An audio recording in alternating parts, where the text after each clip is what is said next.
All right, everybody, it is September the 23rd. It is Tuesday. That means it's time for Alternate Tuning Tuesday. We have been in drop D, just a refresher, what we went over the other day, this lick right here.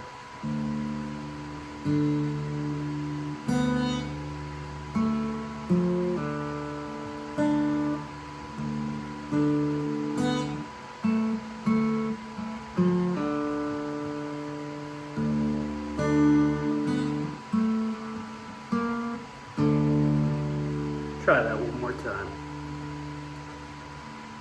All right, ready?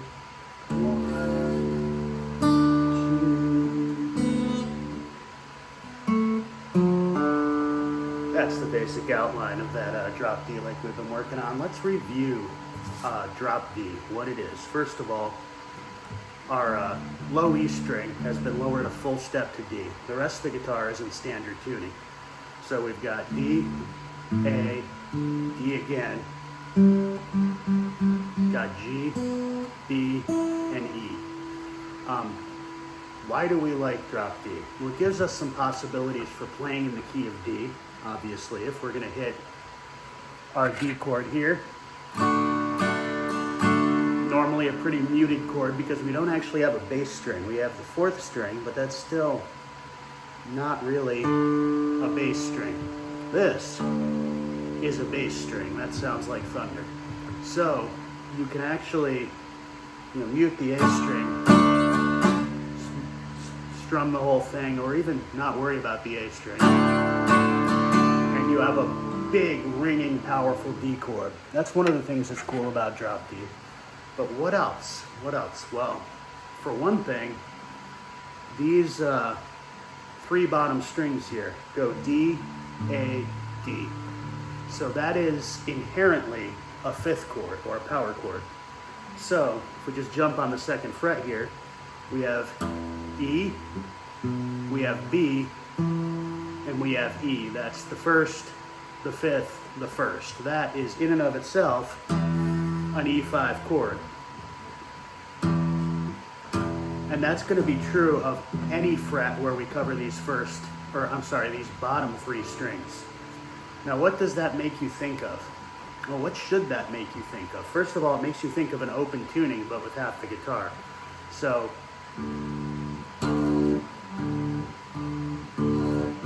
just those bottom three strings, automatically a D chord.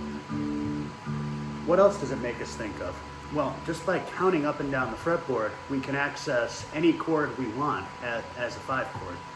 So if you're thinking like me, that kind of lends itself to a very easy way to voice 12-bar blues.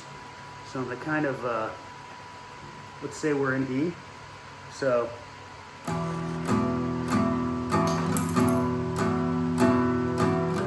that's our 1 chord.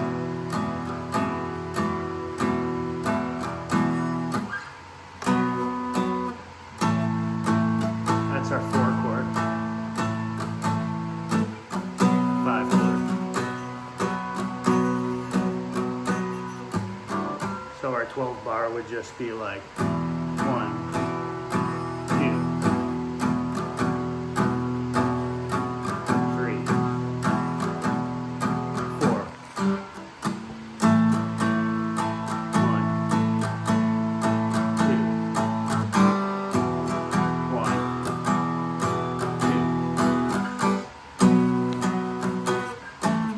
2. So without even touching the 3 treble strings, we've got a 12-bar blues right there, built into the fretboard. Built into the fretboard in this tuning. What else does this free up? If you play fingerstyle blues like I do, so many of your chord voicings are just going to be on these treble strings because you're used to playing your chords and using this as a bass. So what's common in 12-bar blues, for instance, we've got, well, what's common in fingerstyle blues? Let's go with that. We've got our E7 voicing right here, these 3 top strings. Similar voicing, just a fret further apart if we go up to the 5th and 7th frets here. What about our A7?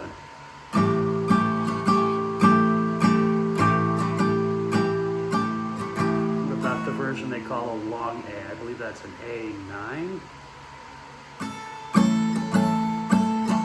That comes up in a lot of fingerstyle blues too. You've got any one of those closed position voicings like that is going to be completely movable. So let's say we got our this is our E7. Well, let's move it up. F, G, A,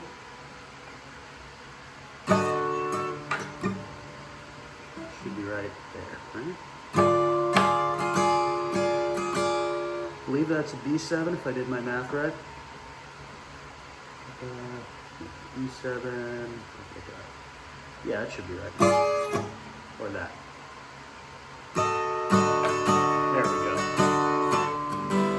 Same thing with the A7. This is a movable voicing.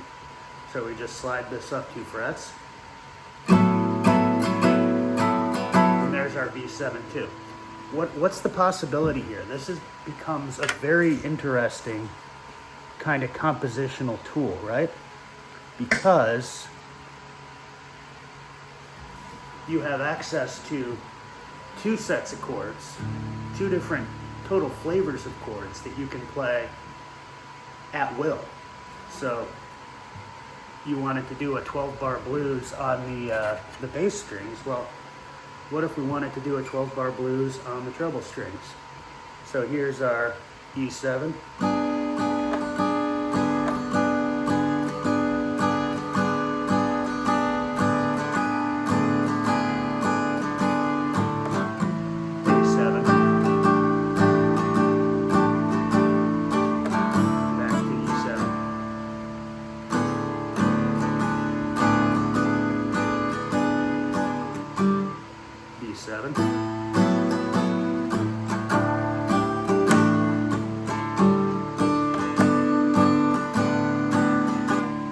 It doesn't necessarily sound great because you probably wouldn't actually play it like that, but because you have these voicings available, well, you can hit a bass note up here and access any one of those voicings. Let's say you wanted to use that E7 voicing. Usually you'd slide into it. If you do a thumb over chord, you've got your E right here. So that's available to you. Also got your kind of G note right here. I'm sorry, that's a B note. This would be your G note. You have access to all of those. If you're doing your A7 voicing,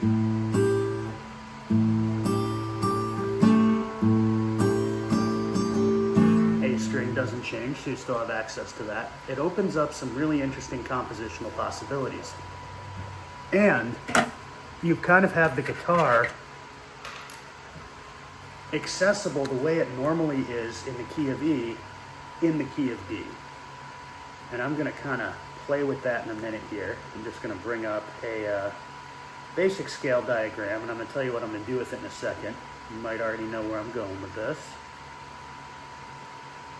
But a couple more things I wanted to review about this particular tuning. We've already discussed most of this, but first of all, where does it come from? Well, this actually predates what we now call standard tuning on the guitar.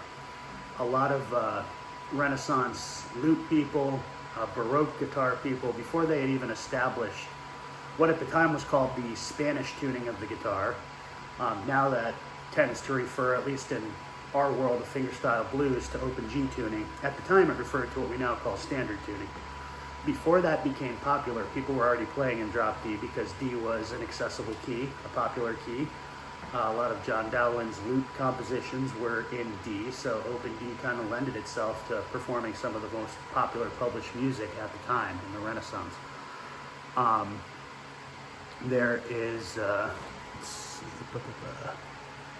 There's a couple pieces I'm trying to learn in this key, but I don't really have any of them ready besides that one riff I showed you, courtesy of Mamie Minch. What I want to do here is kind of, you've heard that vamp in E, that David Hamburger vamp, and I'm just going to kind of put this in front of myself. This is a diagram of the D minor pentatonic scale. Now, that vamp is predicated on a steady bass E note that then goes into E minor pentatonic licks. Obviously, this scale doesn't map exactly to that scale. I'm not going to sit here and count out the intervals, but I kind of want to play with that concept of, can I get the same kind of feel? Can I get a steady D going? And what kind of licks can I do a sort of rudimentary call and response on top of that? So that particular vamp was predicated on an octave.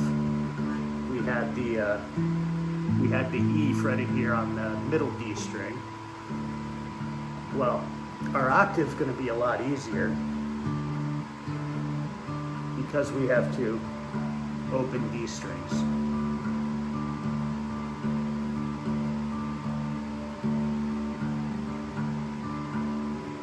What did we do next?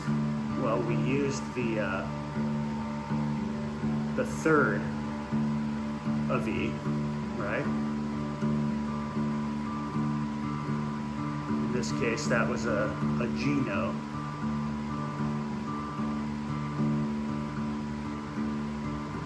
That was here. That's not a G note here. But what is the third of E here? So what if our basic vamp kind of looked like this? 1, 2, 3, 4. 1, 2, 3, 4. 1, 2.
What if our call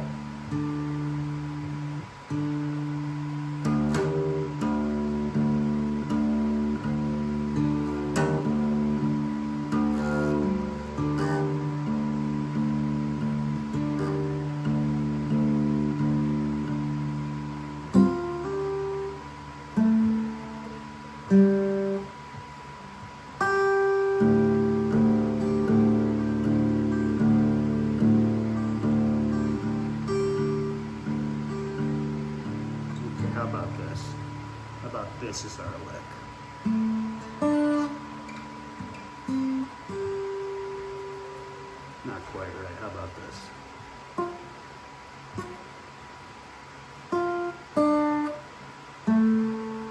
I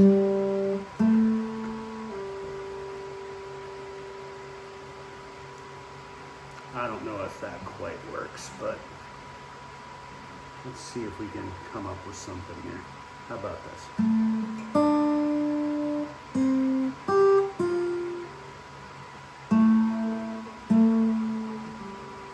Okay, I got it.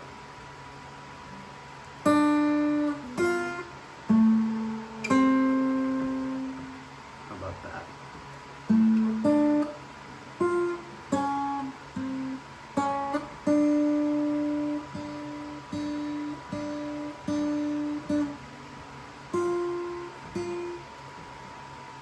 Okay, this is it.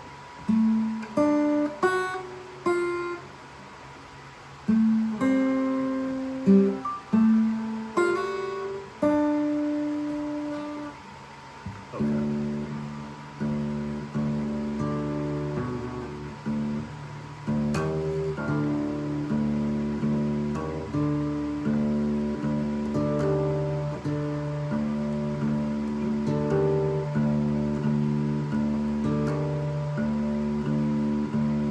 There we go.